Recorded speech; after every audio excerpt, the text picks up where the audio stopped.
Pour Marseille, plus vieille ville de France avec ses 2600 ans d'histoire, il fallait bien lui faire honneur en cette année capitale. C'est chose faite puisque le musée d'histoire a réouvert ses portes aux visiteurs depuis le 13 septembre, pour ce qui semble une métamorphose.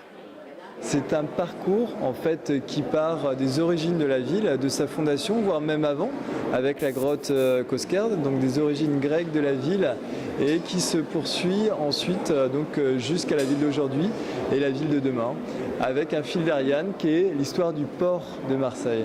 Marseille est un port et cette dimension maritime est absolument constitutive de son histoire. Son statut de musée d'histoire ultra-moderne se dote aussi par l'originalité de son pôle multimédia, très développé dans le musée et présente dans les 13 parties. Je connaissais bien l'histoire de Marseille, mais j'ai quand même appris des choses. Ce qui est très beau aussi, c'est cette relation avec l'extérieur et avec un musée vivant. C'est très bien fait, c'est très bien expliqué, c'est en même temps ludique.